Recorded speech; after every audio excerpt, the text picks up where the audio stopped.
Today, many amusement parks across the United States are trying to build more dynamic and thrilling rides than have ever been seen before. While most people would take these smoother, more action-packed layouts over the more gimmicky, record-breaking rides of the past, there's something to be said about the dedication to high capacity and throughput of these older coasters. More than just the quality of the ride, the value of having attractions that were easily able to go through over 1,000 riders per hour was an exciting prospect for the parks buying these massive rides.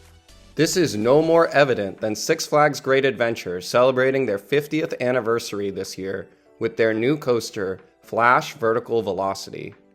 While being perhaps the best and most anticipated ride in the United States for 2024, it will only be able to run one train, leading many to shudder at the thought of this scarily low throughput at this highly attended park. This is in stark contrast to how the park celebrated its 25th anniversary and how most parks operated in the past.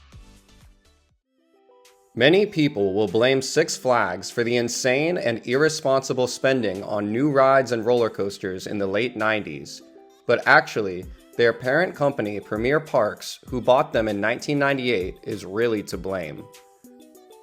This resulted in many smaller parks, such as Six Flags America, New England, and Darien Lake, receiving not just one, but multiple massive coasters and rides that were unsustainable at the park's smaller scales.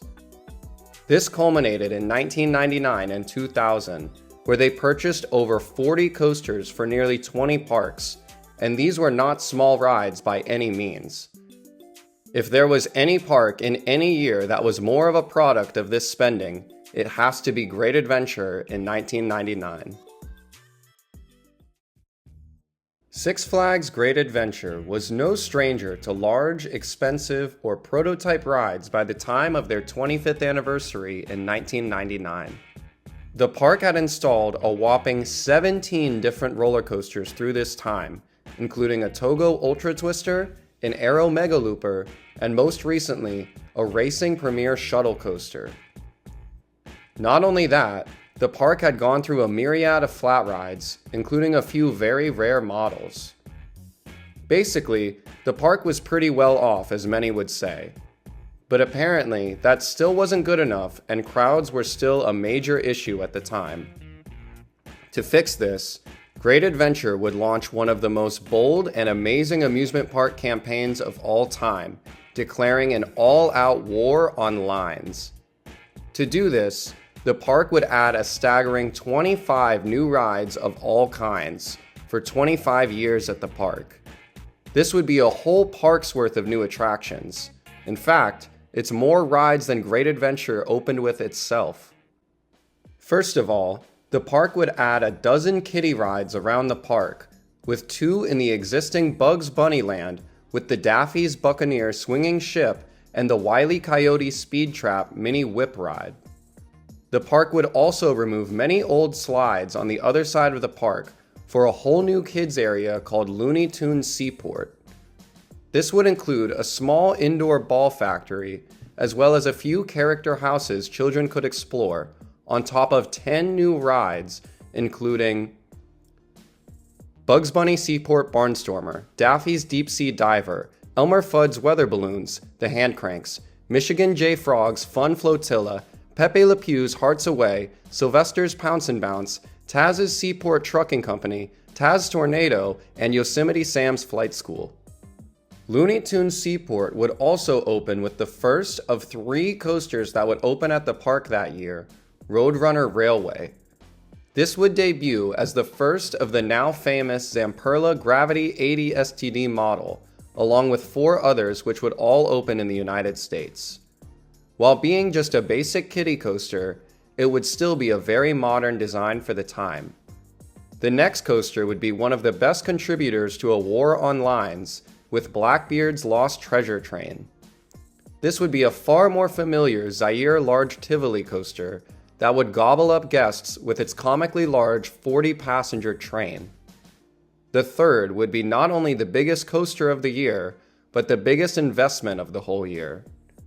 Great Adventure would receive their second coaster from the hottest manufacturer of the time, B&M, but this time as a brand new prototype model. While the park already had a large coaster with 7 inversions in Great American Scream Machine, Medusa would be light years ahead design-wise with its new floorless trains. The layout would be nearly identical to B&M's first large inverting coaster, Kumba, but with a feet-dangling effect for a more open feel that riders had never seen before. A whole new kids area and a moderate and large-scale coaster would be enough for most parks, but Great Adventure said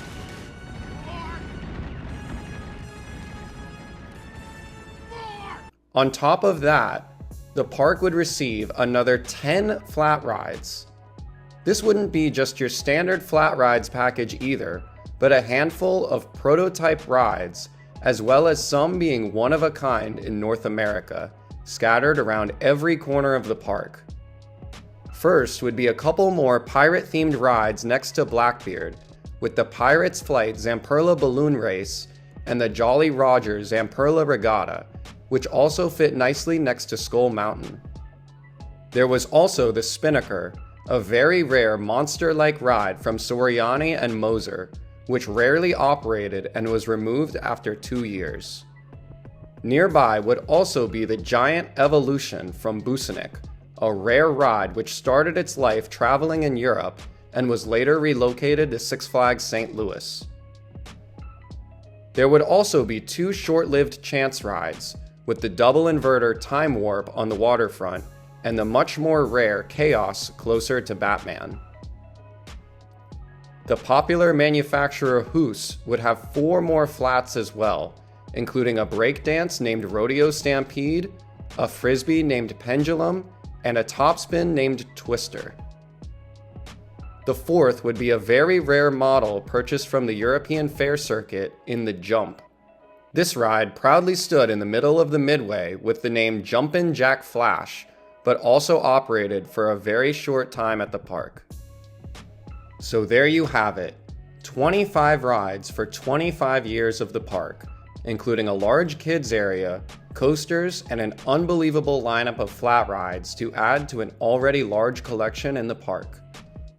Oh, you think that was it? The park would inexplicably keep going and add 2 more rides to bring the total to 27 for the year. These would come from the park's second upcharge attraction in the Great American Road Race Go-Karts and a highly themed indoor attraction known as a Vekoma Madhouse. This ride, called Houdini's Great Escape, would begin with a spooky pre-show and theatrical effects before a sensory disorienting ride that is still rare in the United States. So in terms of a war, I would say Great Adventure had a pretty effective strategy in place to defeat those long lines. But what really happened? While the idea of just dumping in a ton of rides may seem like a foolproof plan, the amount of people required to not only staff but maintain all these rides would be an underrated aspect to this endeavor. Add on the fact that a handful of the flat rides would be one of a kind or exclusive in the United States, and you end up having just 2 of the 10 operate for more than a decade at the park. The coasters would all be successful, with all 3 undergoing some sort of a makeover years later, but still be kept around today. Bugs Bunny Land and Looney Tunes Seaport would each go through many changes, with many of the rides and attractions having various rethemes and relocations. While any park would rightfully be scared to do this kind of epic spending in 1 year today, you have to appreciate the ambition of Great Adventure and Premier Parks for the time. All of the coaster editions, the go-karts, and Houdini were all sensible and have held up over time, and the kids editions are always going to be successful. I also appreciate the dart throws on the flats, as the fair rides couldn't have been too expensive and served their role as exciting additions for the time. A lot of these rides don't exist today, but we probably don't have the Great Adventure we know today without them. If anything, it's fun to see the spike of the rides on the timeline, as the coasters helped surge into the mega park it is today, and the 2-year peak of 32 rides is a feat the park will certainly never achieve again. I definitely don't mean to discredit Flash Vertical Velocity or Great Adventure's 50th anniversary in any way either, but it truly is crazy to see how much can change over 25 years. Also, a million thanks and full credit goes to Great Adventure History, the most comprehensive park fan website you'll ever see. If you like the park and want to see more, you can get lost for hours with how much incredible and in-depth information you'll be able to see. So right before this video was about to be finished, I learned that Harry Applegate, Great Adventure History's co-founder, has passed away. It's so unfortunate he couldn't live to see the park's 50th anniversary, but I just wanted to thank him and Tom for their amazing work on the website. The topic of this video wouldn't exist without all their incredible dedication to the park, and I just wanted to say thank you. Rest in peace.